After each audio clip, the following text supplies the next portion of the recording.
네, 오늘 어린이날입니다. 5월달 가정의 달을 맞이하고 또 이번 수요일은 또 어버이날도 맞이하게 되죠. 여러분 가정 하나님의 은혜 가운데 더욱 인도하시고 풍성해지고 또 가정이 더욱 복되어져가는 그런 믿음의 가정들 다 될 수 있기를 먼저 축원드립니다. 가정마다 가장 귀한 존재 하면 또 부모 입장에서는 자녀들보다 귀하게 여기는 그런 보물이라고 표현할 수 있을 만큼 귀한 존재가 바로 또 자녀들일 것입니다. 우리 집도 티격태격하고 싸우고 하지만 그래도 자신 있게 말할 수 있는 것은 4명의 자녀보다 더 귀한 재산은 없다. 제가 말씀드릴 수 있습니다. 가정마다 다 그렇습니다. 가정마다 하나님의 귀한 선물이 어떤 것보다도 자녀들입니다. 여러분 10년 전 2014년 4월 달에 어떤 일이 있었는지 기억하십니까? 2014년 4월 딱 10년 전이죠. 그죠? 이제 5월이지만은 그 4월 16일이었습니다. 바로 세월호 사건 기억나십니까? 세월호 사건이 있었던 날이 바로 그 날이었습니다. 온 나라가 참 부모의 그 아픔을 당한 부모의 심정으로 고통스러웠던 시간들을 보냈던 기억을 납니다. 여러분 생각해 보십시오. 10년이나 시간이 흘렀지만 우리가 뭘 잃어버리면, 뭘 바다에 빠뜨리면 거기 가가지고 그렇게 울고 그렇게 찾고 싶어하고 그렇게 슬퍼하면서 세상에 어떤 귀중한 물건을 바다에 빠뜨리면 그렇게 슬퍼할 수 있겠습니까? 돈? 반지, 결혼 반지 이런 거 빠뜨려 그냥 그거 줄 수 없으면 그냥 하루 이틀 지나면 속은 썰이겠지만 또 그냥 잃어버리는 거예요. 근데 10년이 지난 지금도 고통스러워하고 힘들어하는 것입니다. 그것은 부모 입장에서 자식은 자기 생명과 바꿀 수 있는 존재이기 때문에 그럴 수밖에 없습니다. 그래서 여러분, 부모 입장에서 자녀들을 향한 마음은요, 가능하면 가장 좋은 것을 주고 싶은 것입니다. 그리고 그런 마음은요, 만국 공통이고 정말 바르게 자라기를 원하고 정말 옳은 삶을 살기를 원하는 것이 부모의 마음인 것입니다. 부모가 도둑질을 하고 사기를 쳐먹고 사는 사람이라 할지라도요, 자기 자식에게는 야, 너 나처럼 도둑질하고 사기 쳐먹고 살아야 된다, 그렇게 가르치는 부모는 없습니다. 성경에도 부모가 악할지라도 자식에게 좋은 것을 줄 줄 안다는 표현이 나옵니다만은 모든 부모들은 결국 자식이 혹시 좀 가난하면 그게 그냥 안타까움, 물질적으로 경제적으로 힘들지만 자식에게는 그래도 더 잘, 가능하면 먹고 싶어하는 게 있으면 몸에 해롭지 않으면 먹이고 싶은 것이고요. 갖고 싶은 거 뭔가 원하는 게 있으면 정말 최선을 다해서 그게 해주고 싶은 마음을 가지는 게 부모의 마음인 것입니다. 좋은 교육, 직접 시킬 수 없으니까 학교 보내고 학원도 보내고 뭔가 옳은 것, 바른 것을, 귀중한 것을 가르치고 주고 싶은 마음을 모든 부모는 가지고 있습니다. 근데 오늘 본문 말씀을 통해서 저는 이런 말씀을 드리고 싶습니다. 부모가 자녀에게 줄 수 있는 최고의 선물은 무엇일까? 최고로 귀한 것을 가르치고 싶은데 최고로 가르쳐야 할 귀한 것은 무엇이고, 부모가 자식에게 줄 수 있는 좋은 것을 주고 싶은데 줄 수 있는 최고의 귀한 선물, 귀한 것은 무엇일까 하는 것입니다.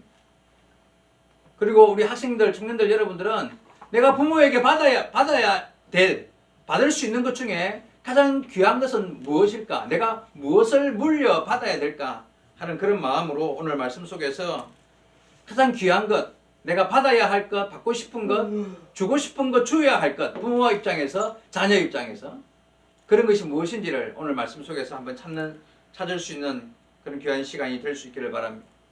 자, 오늘 본문에 보니까 자식에게 좋은 것을 주고 싶어 하는 이스라엘의 한 어머니가 나옵니다. 그런데 그때 그 상황이요, 너무 안 좋아요.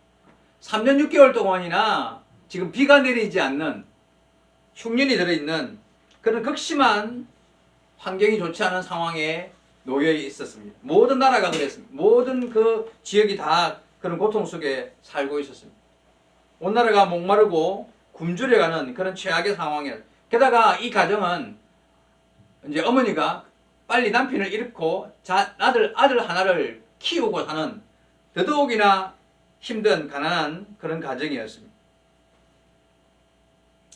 다른 가정들도 마찬가지. 이 가정도 드디어 먹을 것이 다 떨어졌습니다. 집에 남은 것이라고는 본문에 읽어보니까 밀가루 한 줌, 통에 밀가루 한 줌 하고 그냥 병에 조금 남은 마지막 기름이 마지막 남은 음식이었습니다.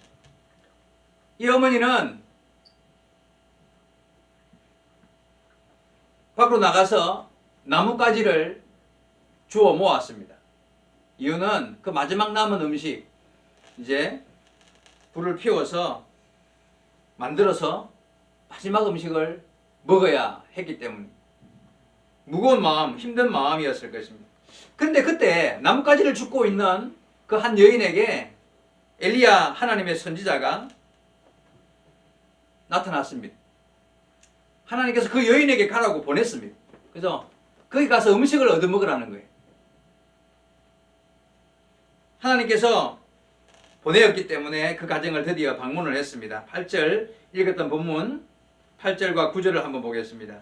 여호와의 말씀이 엘리야에게 임하여 이르시되 너는 일어나 시돈에 속한 사르밧으로 가서 거기 머물라. 내가 그곳 과부에게 명령하여 내게 음식을 주게 하였느니라.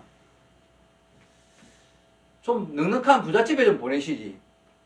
그죠? 하나님이 이 과부집에 보냈다는 거예요. 마지막 밀가루 한 줌 남아있는 집으로 보냈습니다. 엘리야 선지자가 성문에서 그 여인을 만났습니다. 그래서 만나자마자 먼저 이렇게 말합니다. 10절 말씀 볼까요? 그가 일어나 사르밧으로 가서 성문에 이를 때에 한 과부가 그곳에서 나뭇가지를 줍는지라. 이에 불러 이르되 청하건대 그릇에 물을 조금 가져다가 내가 마시게 하라. 예, 그렇죠. 물 한 잔 달라는 것입니다. 그죠? 아직은 뭐 물 한 잔 주는 거 어렵겠습니까? 그런데 그 당시 상황이 3년 반 비가 안 내렸으니까 이거 뭐 우물이든 시냇물이든 다 말라서 물 한 잔 구하는 것도 쉽지 않은 그런 상황이었습니다. 하지만 먼 길을 여행하고 온 듯한 한 사람이, 한 남자가 자기에게 물 한 잔 달라는데 그거 거절할 수 없어서 이 여인은 물을 가지려고 가려고 잠시만 기다리십시오 하고는 물을 가지러 갔겠죠. 근데 이 돌아서서 가는 이 여인에게 엘리야 선지자가 또 다른 것을 요구합니다. 11절 말씀입니다. 그가 가지러 갈 때에 엘리야가 그를 불러 이르되 청하건대 내 손에 떡 한 조각을 내게로 가져오라. 먹을 것도 같이 가져오라는 거죠. 물 가지고 올 때 목도 마르지만 배도 고프다 이 말입니다.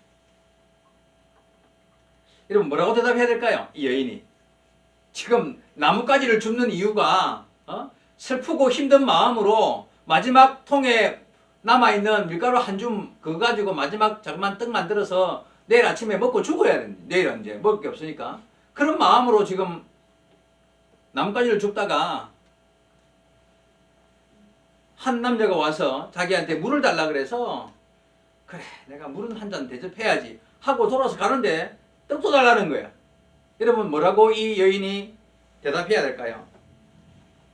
그때쯤 되면 화가 났을 수도 있어요. 무슨 말씀하십니까 지금? 요즘 같은 가뭄에 물 한 잔 달라는 것도 막 그냥 사실은 쉽게 결정할 수 없는 일이지만 목말라 하시는 것 같아서 내가 물을 가지고 마음 먹었는데 떡을 달라고요? 떡 없습니다. 예? 떡 없습니다. 참 낯짝도 두껍군요. 지금이 어느 시대입니까? 어디 가서 음식을 달라고 할 만한 그런 곳이 있겠습니까? 집을 잘못 찾았다고 물이고 뭐고 딴 데 가서 알아보라고 이렇게 말을 할 수 있는 상황이에요. 그렇게 말한다고 해서 누구도 그 여인을 잘못했다고 말하기 어려운 그런 환경이었습니다. 마지막 남은 떡 자식 줘야지. 내 입에 넣기도 아까운 떡을 와서 낯선 사람이 생명보다 귀한 마지막 남은 떡을 달라니. 고민할 이유도 없었습니다. 그죠? 그런 양심도 없는 사람은 쫓아버리고, 그죠? 우리나라 옛날 같으면 소금 뿌려야 될, 재수 없는 사람이라고 말해야 될 이런 환경에 놓여 있었다는 것이죠. 그런데 그 여인도 그래서 처음에는요, 이 엘리사 선지자의 말에 대해서 강한 거부감을 드러냈어요. 상황이 내가 도와줄 수 있는 상황이 아닙니다. 자, 12절 보겠습니다. 12절 여기 보니까 그가 이르되 당신의 하나님 여호와께서 살아계심을 두고 맹세하노니 나는 떡이 없고 다만 통에 가루 한 움큼과 병에 기름 조금뿐이라. 내가 나뭇가지 둘을 주워다가 나와 내 아들을 위하여 음식을 만들어 먹고 그 후에 죽으리라. 이제 마지막 먹고 그 이상은 없으니 죽을 수밖에 없는 작은 음식밖에 남아있는 것이 없습니다. 아마 화를 누르고 정중하게 이렇게 표현을 했던 것 같습니다. 이 정도 되면요, 정상적인 사람 같으면 아이고 죄송합니다, 제가 다른 집으로 한번 찾아가 보겠습니다 하고 조용히 떠나야 됩니다. 그죠? 떠나야지 당연히. 그런데 하나님의 명령이었기 때문에 가지 않고 그 가루로 자기를 위하여 먼저 떡을 만들어 달라는 거예요.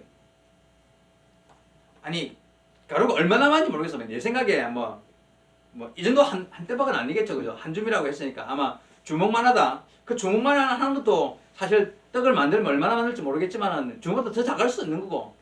작은 떡을 만들어서, 이 말은요, 그냥 내가 먼저 먹겠다는 이야기잖아요. 그게 마지막 떡이라면 그러니까 너는 먹지 말라는 이야기예요. 안 봤으니까 나를 먼저 달라는 말은 먹지 말고 나부터 달라는 이야기예요. 한마디로. 자, 13절 보겠습니다. 엘리야가 그에게 이르되 두려워하지 말고 가서 네 말대로 하려니와 먼저 그것으로 나를 위하여 작은 떡 한 개를 만들어 내게로 가져오고 그 후에 너와 내 아들을 위하여 만들라. 넉넉하면 그렇게 하면 되지.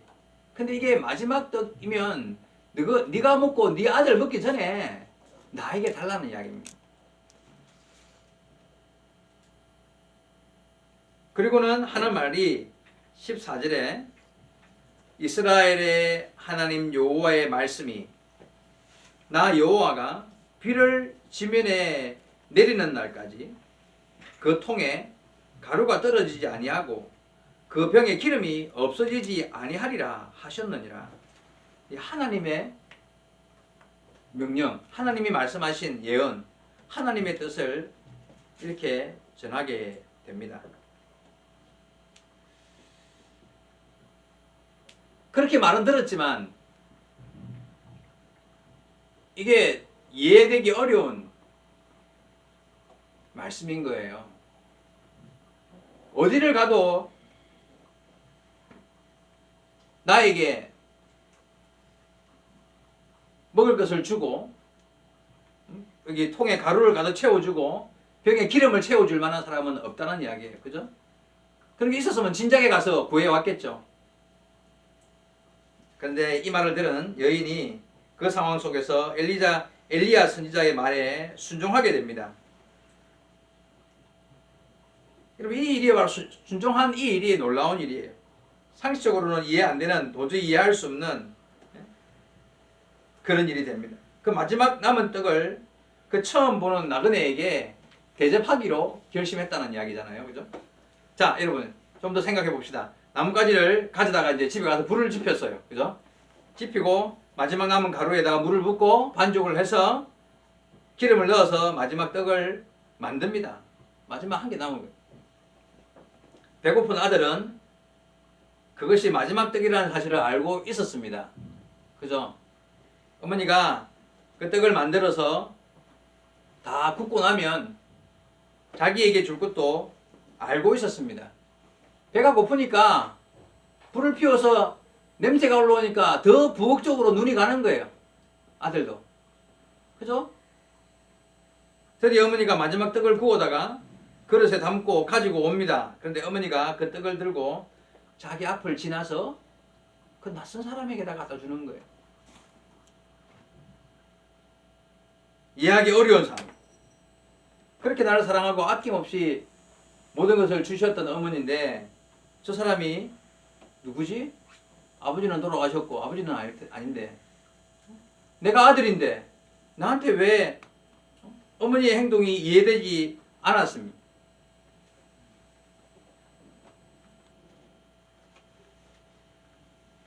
그 행동은요, 그 아들만 이해할 수 없는 행동이 아니라 사실은 누가 봐도 이상한 행동입니다. 모든 사람들이 다 어머니의 그런 결정을 바보 같다, 멍청하다고 이야기할 수밖에 없는 그런 일이었습니다. 그런데 그 일의 결과가 어떻게 드러납니까? 15절과 마지막 16절을 봅니다. 그가 가서 엘리야의 말대로 하였더니 그와 엘리야와 그의 식구가 여러 날 먹었으나 여호와께서 엘리야를 통하여 하신 말씀같이 통에 가루가 떨어지지 아니하고 병에 기름이 없어지지 아니하니라. 네, 놀라운 기적이 일어났습니다. 이 여인의 한 번의 결정으로 그 극심한 가뭄과 고통이 온 나라를 뒤덮고 있을 그때에 그 가정이 굶어 죽지 않을 수 있게 되었습니다. 그 어머니의 한 번의 결정으로 세상 모든 사람들이 볼 때 가장 어리석고 미련한 결정을 내렸지만 결과적으로는요, 가장 현명한 결정을 내리게 되었습니다. 여러분, 우리의 현실에는 이런 일이 잘 안 일어날 것 같죠? 그런데 여러분, 이런 일들은 지금까지 수없이 일어나 왔습니다. 그게 바로 기적이라는 거잖아요. 그죠? 지금도 하나님은 이런 일들로 우리에게 교훈하시는 이유, 본문에 이런 기적이 있는 이유는요, 이 외에도 이보다 훨씬 더 강력한 기적들이 있는 이유는 하나님이 살아계시고 그 믿음으로 순종하며 하나님의 뜻을 향하여 바른 믿음의 길을 걷고자 하는 자들에게 이런 일은 얼마든지 일어나고 있기 때문입니다. 여러분, 만약에 그날 엘리야 선지자가 찾아왔을 때 그렇게 부탁하는 이 선지자에게 이 여인이 하는 말이 당장 나가시오 쫓아내버리고 그리고 마지막 떡 하나 남은 거 배도 부르지 않을 그 떡을 둘이서 나눠 먹고 누워 있었다면 다음날 아침에 그냥 꽁꽁 끌어안고 죽는 게 그냥 다른 방법이 없는 거예요. 그러면 죽는 것입니다. 하지만 그 어머니는 그 선지자의 말씀을 따르겠다고 마음에 결심을 했고 그리고 자식에게 주어야 할 마지막 그 한 끼 식사를 그렇게 함으로써 자신과 자식 모두가 가정이 생명을 얻는 은혜를 입게 되었습니다. 여러분, 처음에 말씀드린 대로 세상 모든 부모들은 자식에게 좋은 것을 주고 싶습니다. 마지막 남은 것이 있으면 내가 먹지 않고 자식에게 주고 싶은 것입니다. 정말 자식에게 주어야 할 좋은 것, 귀한 것, 그게 무엇일까? 오늘 본문에서 여러분 배워야 합니다. 한 끼 식사, 마지막 남은 것, 귀한 것, 그것을 주는 것이 아니라 죽음의 흉륜 속에서 생명을 살리는 영원한 식탁을 부모는 자식에게 주어야 합니다.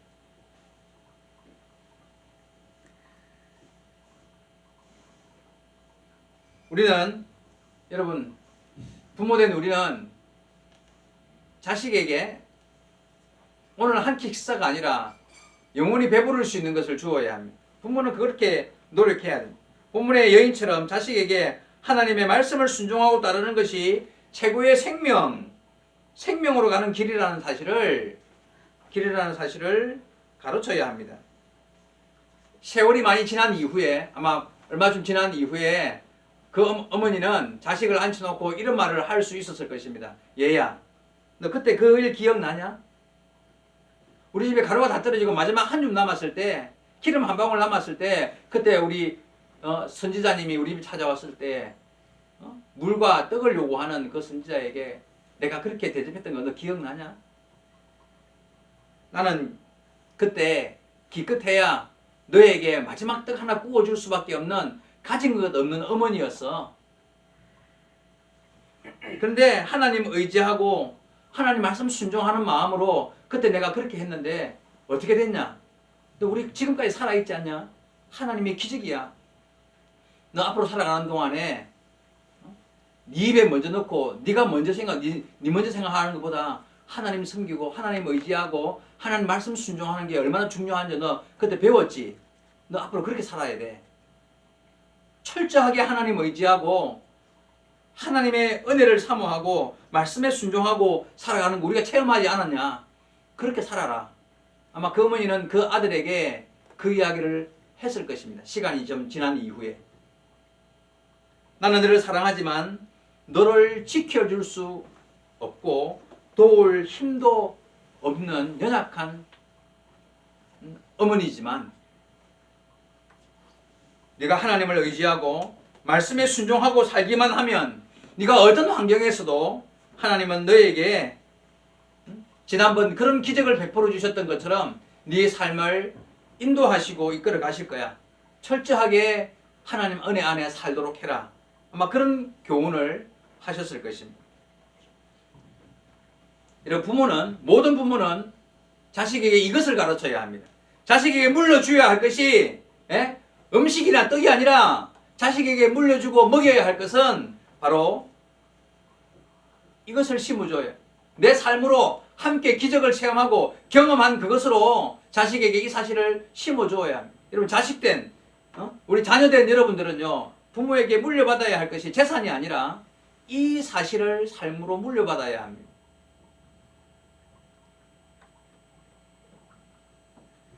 부모 의지하지 말고 여러분 하나님 의지하셔야 합니다.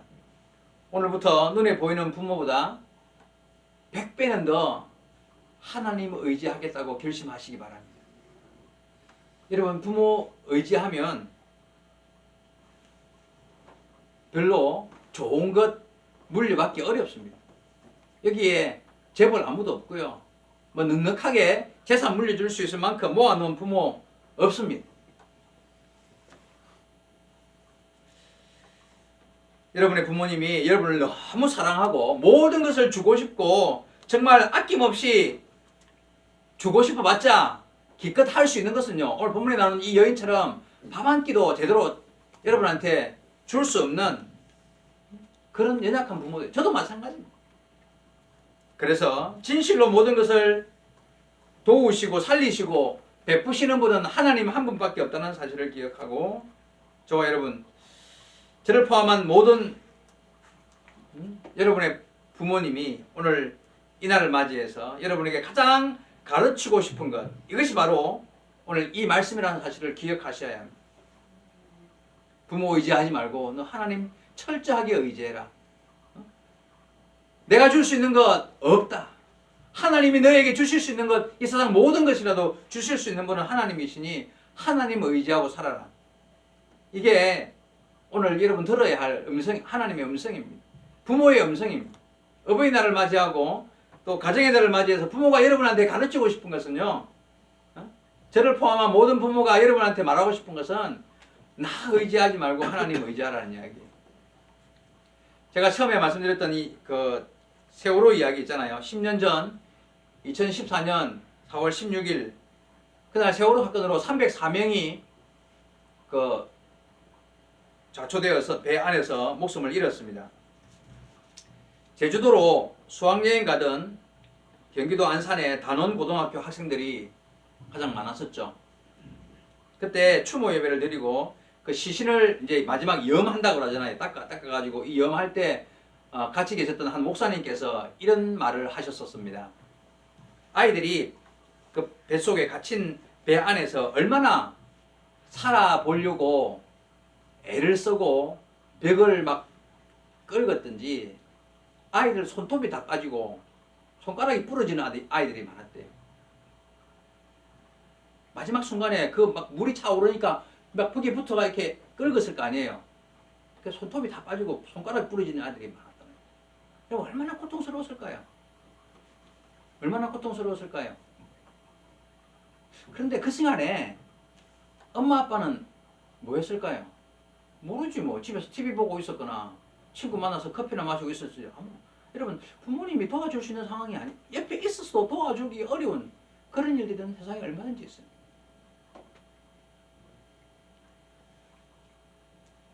여러분 결정적인 순간에 여러분의 부모는 여러분 옆에 없습니다. 그리고 있어도 도와줄 수 없는 상황이 훨씬 더 많습니다. 그러나 여러분 명심하셔야 합니다. 어떤 상황에서도 하나님은 여러분 곁에 계실 수 있는 분이라는 거 알아야 돼요. 하나님 의지하셔야 합니다. 말씀에 순종하는 삶을 사셔야 합니다. 그리고 그분 하나님만이 내 삶을 인도해 가시는 가장 아름다운 길로 열매 맺게 하시는 유일한 분이시라는 사실을 고백하면서 정말 하나님 바라고 의지하면서 하나님 내 삶을 인도하여 주옵소서 하고 기도하셔야 합니다.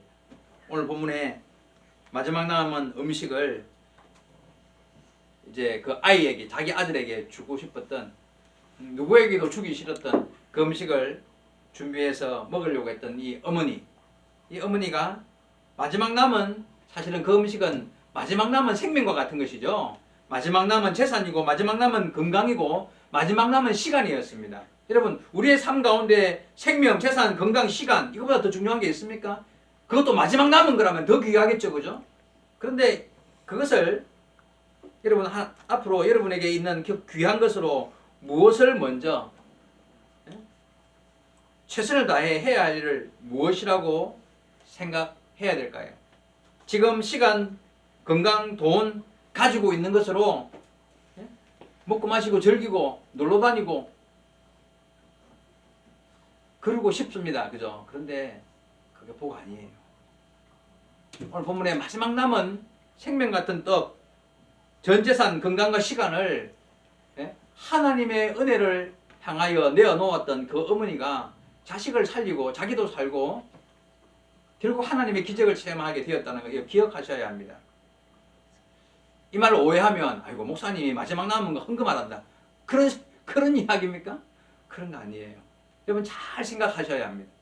정말 나의 귀한 것, 나의 소중한 것을 어떻게 하는 것이 하나님 앞에 바른 신앙의 길을 걷는 삶인가를 여러분 생각해 보셔야 한다는 것입니다.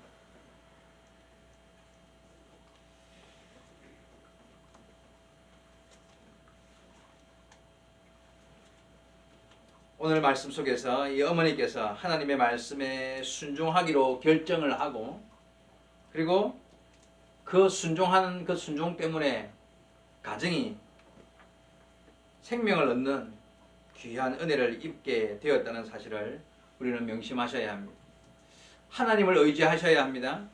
어떤 환경 속에서도 가정은 주님을 바라고 하나님의 말씀을 먼저 생각하고 사랑하고 따르는 삶을 살 때에 여러분의 가정을 책임져 주시는 하나님의 은혜가 여러분의 삶에 더욱 풍성한 복과 은혜로 채워주실 줄로 믿습니다.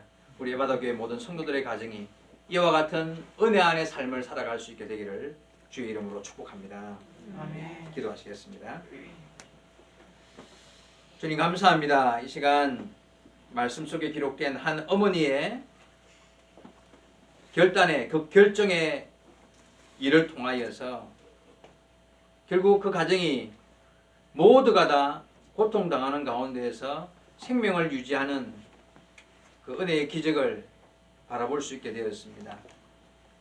부모로서 자식에게 좋은 것을 주고 싶고 마지막 남은 것을 자식에게 주어야 할 그런 환경 가운데서도 주님을 바라보았을 때 결국 그 자식은 생명을 얻고 자신도 생명을 얻는 기적을 누릴 수 있게 되었습니다. 우리의 삶 가운데 하나님을 의지하고 하나님을 섬기고 하나님께로 나아간다는 것이 무엇인지를 깨달아 알게 하시고 그런 삶을 살아서 오늘 본문에 약속된 말씀처럼 우리 가정들이 모든 속해 있는 성도들의 삶 속에 가정들의 삶 속에 주님께서 함께 하여 주시는 이와 같은 기적을 체험하며 은혜 안에 살아가는 모든 주의 백성들의 가정이 될 수 있도록 축복 허락하여 주옵소서. 감사드리며 예수님의 이름으로 기도하옵나이다. 아멘.